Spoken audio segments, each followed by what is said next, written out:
G'day all, welcome back to the channel. This is episode 5 of the Corrado Build Diary. Also first episode of the year, so Happy New Year to everyone. Hope you all had a good festive break. It's absolutely freezing down here, so probably going to be quite a short episode. Need to sort the heating out. Insulation's helping, but it still ain't warm. So yeah, this video is going to be about getting the hubs back on the car, and I've also got a new tool to show you. So exciting. So let's get into it.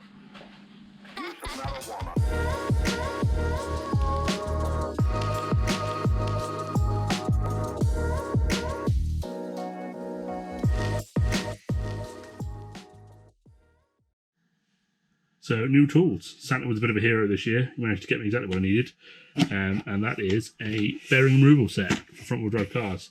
And yeah, it was a toss-up between getting this and the hydraulic press. Hydraulic press would have been, a couple more months of saving to get one. So I thought I'd give this a shot and see how they do. So put them to good use. So these obviously are the front hubs of the car. I'll put a picture up of how they used to look because they've actually been, believe it or not, they've actually been restored already once. And then sat on a damp shelf for 12 months, and that's what happens to them. So I'll give them a bit of a TLC before they go back on the car, but the bearing race is actually still in there. It's still inside, so I need to get that out. So that's going to be the first job. So let's give it a go.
So there we are, both bearings have come out. That's all that's left of them because I'd smashed them up with a hammer to get the drive shafts out.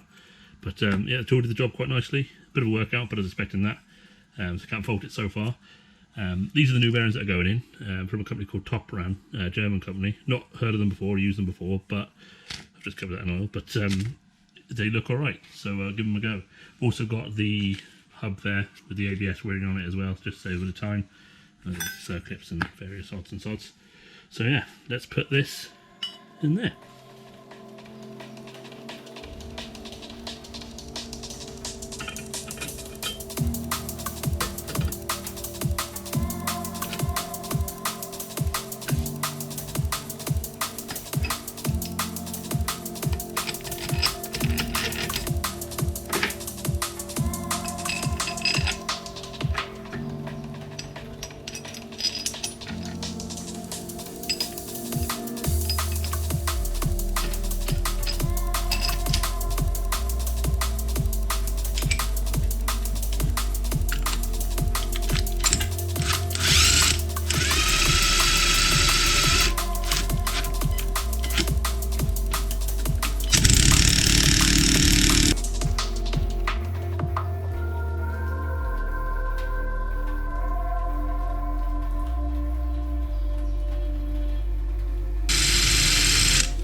There we go, both bearings back in, fairly pain free. It was even easier that time because I could use the impact driver on it, so it took some of the hard work out of it.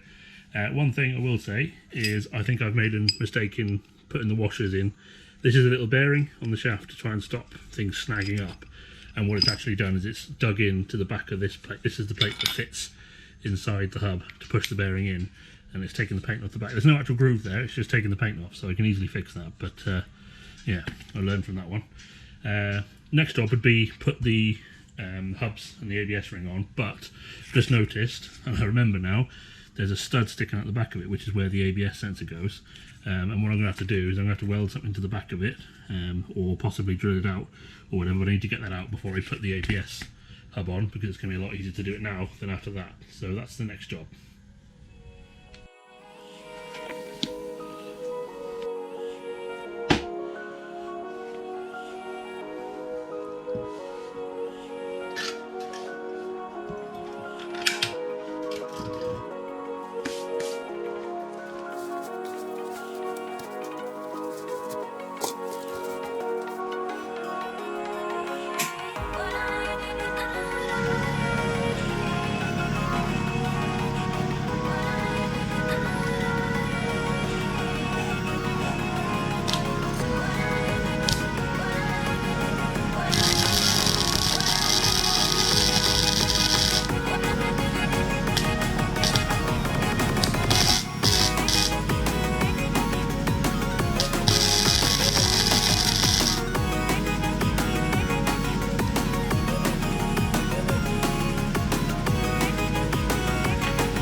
So yeah, I had to re-weld it second time, a bit more penetration, and it stayed attached in one piece, came out quite nicely. So it scorched the paint, so I'm going to have to tackle that now. Obviously should have done this before I painted it, but there we go. Hindsight's a wonderful thing. So yeah, give that a paint, and then we'll tackle getting the hubs in. There we are, back to bare metal, quick like a paint. I went over the whole thing just to make it look a bit better.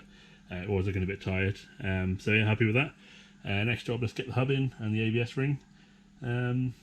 Yeah, cue another montage.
So yeah, apologies for all the montages. There may be another one in a minute, but we'll see.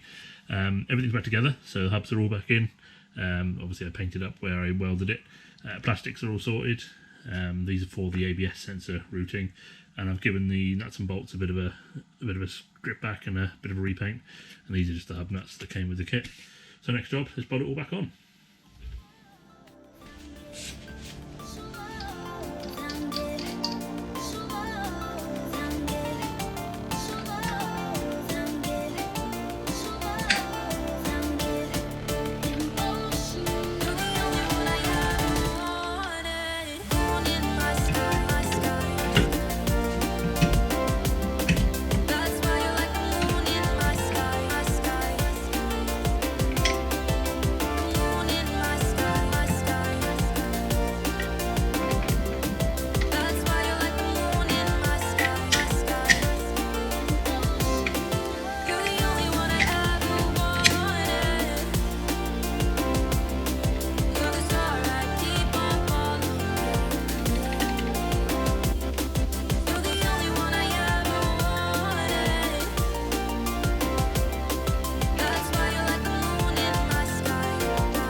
So there we go, guys, gonna leave it there.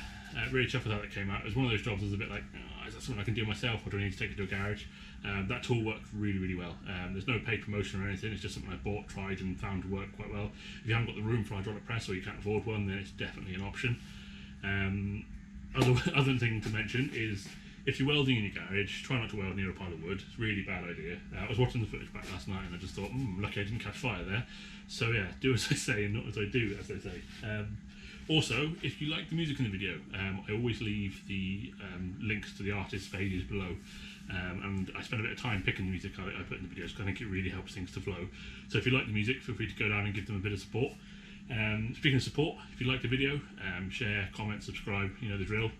It really does help with motivation and getting the pages out there. So next time I'll be doing a bit more under the arches, maybe steering stuff, maybe brakes, not sure yet. I haven't really bought the parts yet, so we'll see. But in the meantime, have a good one, and I will catch you on the next one. Cheers and go on.